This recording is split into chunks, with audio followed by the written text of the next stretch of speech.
આપણે આગળ સાંભળશું। મારું નામ આશા છે અને હું નાની ઉંમરમાં વિધવા સ્ત્રી છું।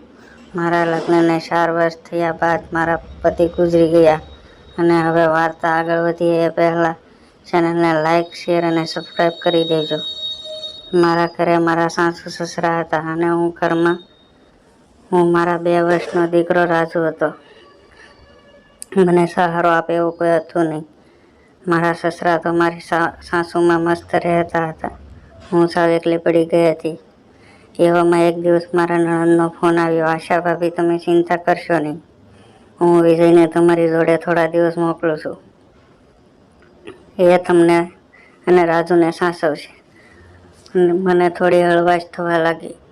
બપોરના 12 વાગ્યા હશે, દરવાજે ડોરબેલ વાગી। મારી સાસુએ દરવાજો ખોલ્યો તો વિજય આવ્યો હતો। ઘરના બધાએ ખુશીથી વિજયને આવકાર્યો।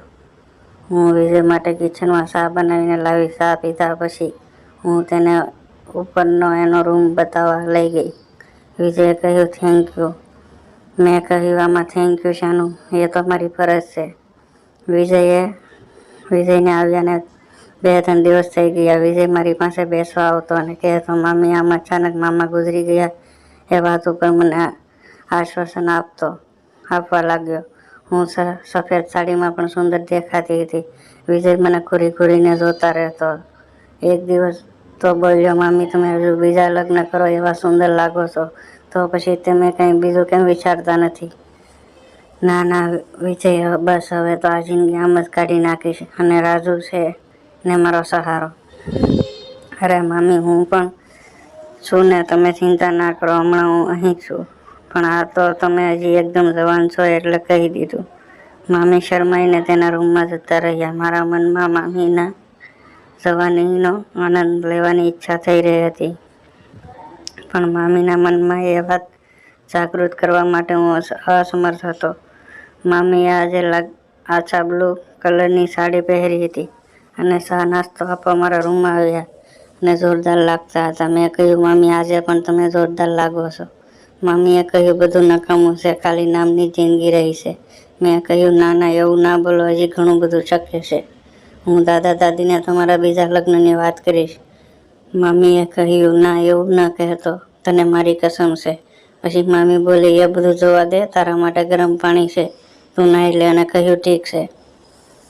મામીને થયું કે આજે મામીને મારું સાધન બતાવી દઉં, કદાચ એમની ઈચ્છા થઈ જાય તો એ પણ સંતોષ મળી જાય અને મને પણ મજા આવી જાય।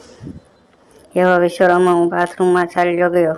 હું મારા બધા કપડાં કાઢીને મારો હાથ ઊભો કરીને હલાવતો હતો। મેં જાણી જોઈને દરવાજો સામાન્ય રીતે ખુલ્લો રાખ્યો હતો, કેમ કે મામીના કપડાં અંદર જ પડ્યા હતા, એ લેવા જરૂર આવશે। અને એવું જ થયું। અચાનક દરવાજાને ધક્કો માર્યો, જ્યાં મેં મારો હાથ હલાવીને મોટો કરી નાખેલો। મામી જોઈને ફરી ગયા। વિજય આ બધું શું છે? બંધ કર। સોરી મામી, હું દરવાજો બંધ કરવાનું ભૂલી ગયો। ઠીક છે, તું મારા કપડાં આપી દે। હા આ લ્યો કપડાં, મારું કામ તો થઈ ગયું હતું। બહાર મામીને જતા જોઈને થોડા હરખમાં દેખાતા હતા। હું કપડાં પહેરીને બહાર આવ્યો પછી મામીએ મને કહ્યું હું શાકભાજી લેવા જાઉં છું, તારે આવવું હોય તો ચાલ।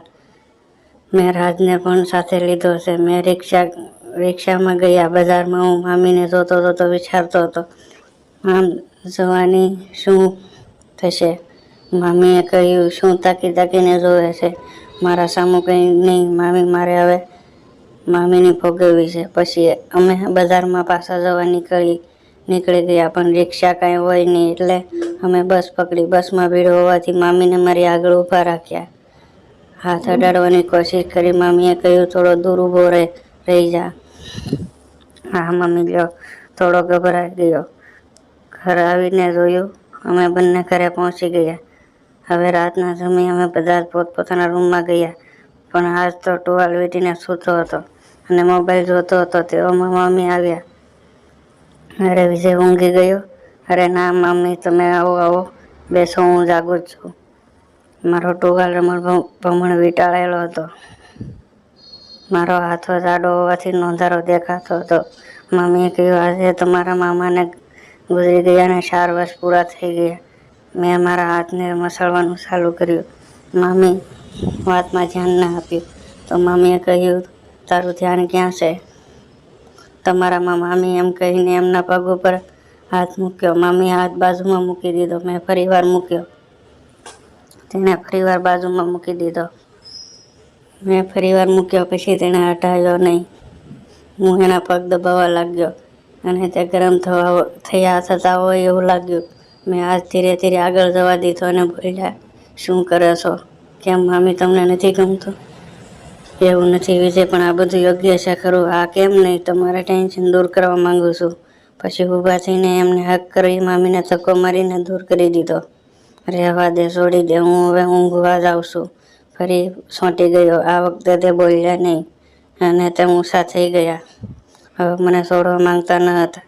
રૂમાલ બહાર દેખાતો હતો. મામી તેને જોઈ રહ્યા. પછી મેં રૂમાલમાં હાથ આપ્યો. થોડી વાર પછી મામીએ કહ્યું, તારા મામા ગયા પછી પહેલી વાર મને આનંદ આપ્યો. આપણે આ રીતે રોજ મળીશું અને હમણાં તું મને મૂકીને જતો નહીં. મને મારું ટેન્શન દૂર કરવાને બદલે થેન્ક યુ. તમે ચિંતા ના કરો મામી, હું તમારી સાથે જ છું. મિત્રો, વિડીયો સારો લાગ્યો હોય તો લાઈક શેર કરી દેજો અને ચેનલને સબસ્ક્રાઈબ કરી દેજો. વિડીયો પૂરો જોવા બદલ આપ સૌનો ખૂબ ખૂબ ધન્યવાદ.